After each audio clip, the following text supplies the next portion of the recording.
What's up people, it's Wasabi and I'm back with another review. This mouse that we have today was sent to me by Lamzu to share with you guys, but as always with the content on this channel, these are my thoughts, personal opinions and experiences with the product. And today we have the Lamzu Maya X. Now before we get on with the review, here's a quick look at the packaging because that's what you pay for too. First we got the 8K polling rate receiver, the Lamzu Maya X in this white colorway, a Lamzu mouse pouch, and I'm glad they still do this because I use the mouse pouch to keep my mice protected from dust when I have it on my desk. You get an instruction manual, a USB receiver adapter, and for this mouse, the standard USB receiver is not included and would be an optional purchase on their website, braided USB-C cable, extra set of skates, a dustproof sticker seal, and a set of grip tapes, and that's pretty much all that's included inside the box. Now before we go any further, let's manage some expectations here real quick. Lamzu is one of the most well-known and recommended Chinese gaming peripheral brands when it comes to gaming mice, and their success is well-deserved in my opinion. The Maya in particular is their line of mice that offers a universal shape, and the first release took on a mini form factor. Today we have the Maya X, and this one is pretty much the same shape with a few notable tech upgrades, but more importantly, it's a much larger size. Designed with a right-handed symmetrical shape with a stated weight of 47 grams, the Maya X comes in at a price of about $120. The design is very similar to the first Lamzu Maya, just that you will notice a little difference with the design at the tip of the mouse and the shape of the side buttons. The design of the Lamzu Maya to me is the best looking Lamzu mouse. It's simple on the top side and all the love and creativity with the design are on the bottom, which is something that Lamzu does with their open bottom mice. The build quality is great with my unit, despite it having what I would describe as a hollow feeling build. All the pressure points of the mouse feel strong and there's no creaking in the structure or flexing in the base. Mouse buttons, scroll wheel, and side buttons are all well fitted in position. Overall, the quality and the materials of the mouse feel very close to how much it costs. It's not mind-blowing quality, which to me for the price is perfectly fine. When the quality of the mouse feels much cheaper than what it's going for, that's when the value becomes questionable, but this one feels just about right. Now before I get into more detail with the shape and how it feels from my experience, to put things into perspective, my hand size is 17.5 by 9. With the original Maya, I felt that it was not supportive enough in the palm because of the size, and with this larger size, you get plenty of support. In fact, it's very comfortable with a palm and relaxed claw grip. Mouse button grooves are very subtle, there's no change there, but with the larger size of this Maya X, this section right here feels very comfortable because the shape sort of slopes down at a steeper angle right at this point, and that's where the ends of my fingers bend when using a relaxed claw or palm grip. Its thumb does not peak aggressively, which allows you to rest your hand quite comfortably. It's more of a flatter feeling hump, which some people prefer because they find it more comfortable. For me, I prefer it to be just a little more upright with the support in that area. The sides are angled down and you have a decent amount of room to position your fingers with what feels natural. However, if you tend to grip the mouse further back, it doesn't feel quite right because of how the hips on the back curve out. Now here's to help people visualize the different grip styles on the Maya X with reference to my hand size. For my hand size of 17.5 by 9, the shape works well with a relaxed claw grip or a regular claw grip. An aggressive claw grip for my hand size is a little too much of an angle here. For a palm grip, because this is the larger version of the Maya, the palm grip feels pretty good. It feels rather natural and very supportive in the hand. For the fingertip grip style, unless you have medium to large hand size, it would be doable, but really if you main a fingertip grip and you want to get a Lamzu Maya, it would be best to get the smaller size. Stated weight on the website is 47 plus minus 2 grams, and with my unit with the skates that it comes with, it weighs in at 47.8 grams. Just so you know, the smaller original Maya has an official weight of about 45 grams, so this is not just a larger version, but they also put in the effort to keep the weight down. The Maya X has what I would describe as a chalky dry coating. It doesn't feel like they changed it much from the original Maya. I find dry coatings like this to be good if your hands get a little bit sweaty for long gaming sessions, but for drier hands it may or may not be a problem. If it is a problem, there is a set of grip tapes included in the box that you can use. The Maya X is fitted with Omron optical switches. I like Omron opticals, and in this build they are very light and spammable, very very little pre-travel and some post-travel towards the end. It's not my favorite Omron optical switch experience in lightweight mouse though. I don't know why, but here they sort of feel lackluster and lacks character with how they feel for me. And on the crispy meter with the way they sound and feel, I would put them right about here. The side buttons feel stiff on my unit. They are not light to press, but give it some time and they do lighten up just a little. They've got little pre-travel with a bit of post-travel to them. They are very crispy and tactile, but don't sound or feel like something you would expect from a high-end mouse, if you know what I mean. But they are of a decent size and feel perfectly fine and are nicely spaced apart. The scroll wheel from the original Maya was sort of hollow in the rubber insert, which some people including myself found it a little squishy, but the scroll wheel here on the Maya X feels like a solid piece of rubber. Nice amount of grip with the rubber threading. Notches are distinct when you scroll, not too light and not too heavy. The scroll clicks are good and do not require much pressure to actuate. I would describe this as a very safe scroll wheel setup that they have going on in the Maya X. Something to note is that the rubber does shift a little off center from time to time. Not something that affects the performance, but something to be aware of. Now here's a quick sound test to give you a better idea of how the buttons and scroll wheel sound.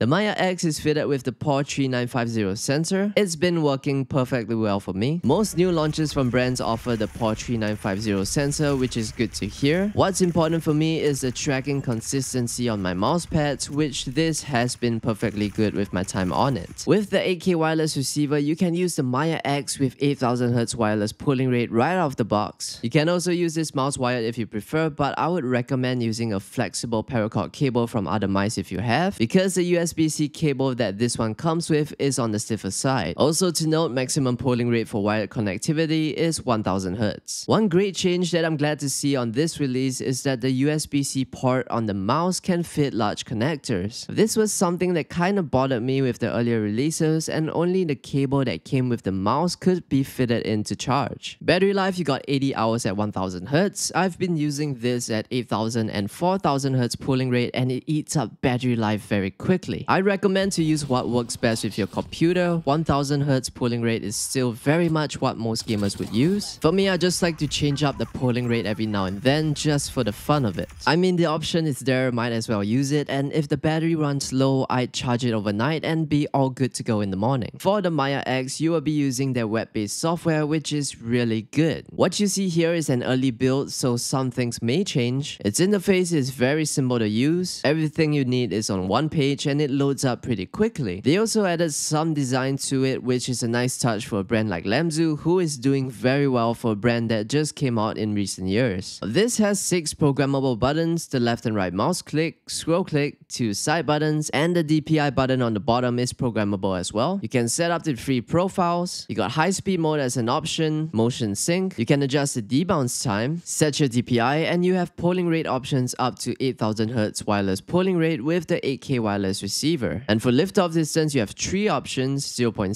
0.1, and 0.2. The mouse skates on my unit are very thick. When I have my mouse set to 1mm liftoff distance, which is the LOD that I usually use, it felt like I needed to set it higher. The skates are of a good quality PTFE. They are a little scratchy at first, but give them some time to break in, and they become very smooth with a good amount of speed and have been feeling nice to use. Its weight, the shape, and size makes this feel like a pointer, and at the same time very planted and stable. Great stability and performance in game, and the shape and size makes it feel comfortable as a daily driver for everything you do on your computer. Really, for the performance, weight, and tech that you get for how much it's going for, it's a very safe mouse and will give the more popular universal shape options from big brands a run for the money. Now, what are 3 things I like about this mouse? First is the web-based software, and it works very well for me. I'm glad to see Lamzu growing and offering web-based software with the new products. products from here on. The second thing is that you get the new 8K polling rate receiver as standard, so you got pretty much everything you need for the full tech experience. And the last thing, well, strangely enough, I can't think of anything else. But that's because it's a very safe buy, and while nothing about it is particularly outstanding for me, there is nothing about it that does very poorly. The size is nice and most suitable for medium to large hand sizes, but if you have a smaller hand size, it's quite a comfortable mouse with a palm or relaxed claw grip. Personally, I prefer the smaller form factor of the original Maya. Now, what are 3 things I feel could be improved with this mouse? Nothing much really, because with this launch, it offers a larger size for gamers, and I think that's great. Everyone has their preferred size, and more brands are offering size options with their mice. For the skates, maybe it's just my unit, but they feel like they're on the thicker side, so 1mm lift-off distance doesn't feel the same as other mice. You can increase the LOD, but the next option is 2mm, which for me feels a little too much. It wasn't a big issue and didn't take too long to get used to. And the coating, while it should give enough grip for most people, it is the chalky kind of coating, which isn't my favorite feeling on the mouse. It is more of a personal thing, but it would be interesting to see one of their future releases with something different. Other than these 2 things, I don't have much to add. I'd say the Maya X is a rather strong alternative for gamers who are considering popular mice in the universal shape category, like the Viper V3 Pro or the GPX Superlight 2. So if you're looking for something at a decent price point with good enough quality and the latest tech, I'd say this is a pretty good option. Now, final thoughts and what I think of its value with this Maya X, unless you've been wanting a larger version of the Lamzu Maya, I don't see a need to get this one because it's pretty much a larger version of the same shape. This is a nice size for medium to large hand sizes, but still very usable with a relaxed claw or palm grip if you have a smaller hand size and prefer larger mice. Never had issues with Lamzu mice, and I love that they have their own identity with the design, especially when there are a ton of brands that popped up in recent years, and to me, Lamzu is one of the better ones, and I have no trouble recommending their products to gamers. Anyway, thank you for watching. If you enjoyed the video or found it helpful in any way, please leave a like and subscribe to support the channel, and I guess I'll see you in the next one.